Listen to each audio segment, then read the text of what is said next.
Hey, my precious friend. Okay, so I wanted to send a video response to this because one, you present a very good point, and two, I love you, my dear old neighbor, and I just wanted to say that face to face. So, first of all, I want to say you present a very good point. Yeah, and I can say, you make that statement, you can't say this unless you know, and I'm going to say, I know full well.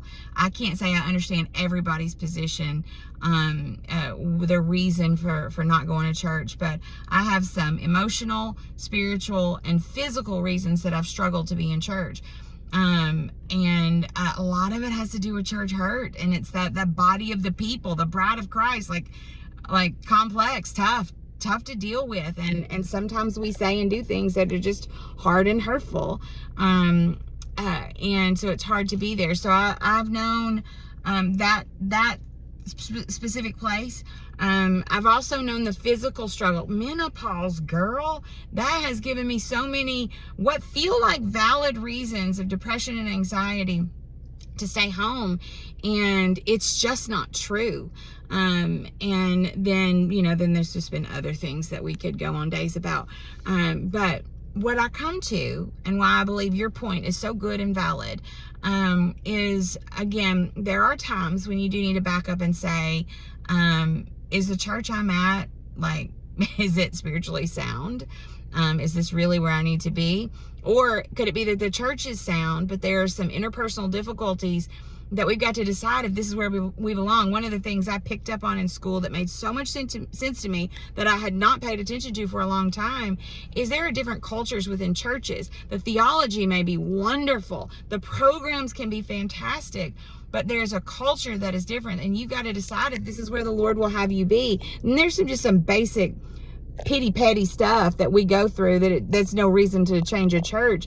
But then there are cultural differences that say this is just not where God will have me serve. Sometimes when that happens, we do have to take a step back. And sometimes we can go sit on the back row of another church that we know their theology is sound and just worship, because God does say that we do need to not forsake the gathering together as some people do. And why is that? So that we can spur one another on to His love and His good deeds. And sometimes that doesn't mean necessarily that we're going to be thriving in the body for a little bit, but we're going to be thriving somewhere, so that as we are out and about in our daily lives, that we can spur one another on to His love and His good deeds. I know, and yes, sometimes we need to worship from home, no doubt. But I think post 2020, we've embraced that as sometimes the best way to go, or just a good excuse not to go. And so I have to, coming from a very real cognitive place, dealing with lots of anxiety, lots of depression, with lots of factors that have to do with cognitive disorder. I have attachment disorder from sexual abuse, and I'm really realizing how much that pushes me outside of the circle more now than ever before.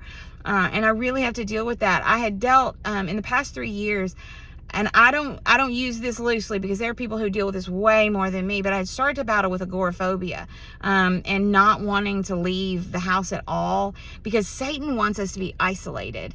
And a lot of that had to do with fear of people, and that attachment disorder and blah, blah, blah. I mean, there's so many things that we can throw out in that space. But yes, there is a time of healing. Absolutely, no doubt. You are 100% right.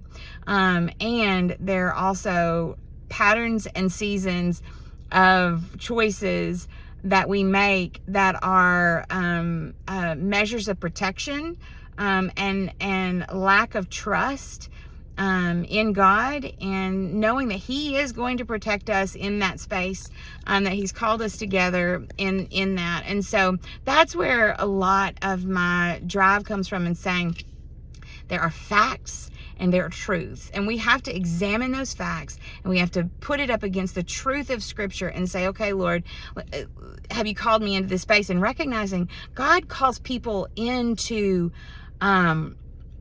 look at these Christians in Nigeria and so on. Like, God calls people into agitated spaces, aggressive spaces, far more than what we deal with in the American church. And so I say, let's go, because church is about Him, not about us. And let's go and let's lift our hands. And if there is a day that God says, stay home and worship and gather yourself, then do it. Absolutely. But I come from that space of long patterns and long seasons, long excuses. And you know what Eugene Peterson says, that obedience is, like many steps in the same direction or something like that. But so is disobedience. And I think that's where that comes from. So anyways, yes, healing is real. But healing outside of the bride of Christ is a lie that Satan tells us. And so while we do have to go through those little seasons of let's regroup, then we've also got to dig back in and be in that space so that we have true healing according to His word and His will. I know there's so many nuances right there, but man, I thank you for putting that up there. I do. Sorry it took me so long to respond. I just didn't see it until this morning because I've had baby girl. And that's been the best. So as soon as I dropped her off at school this morning, I pulled over to respond to that because I want you to know. So grateful for you. I'm so grateful for your perspective. Love you dearly. Talk soon. Bye.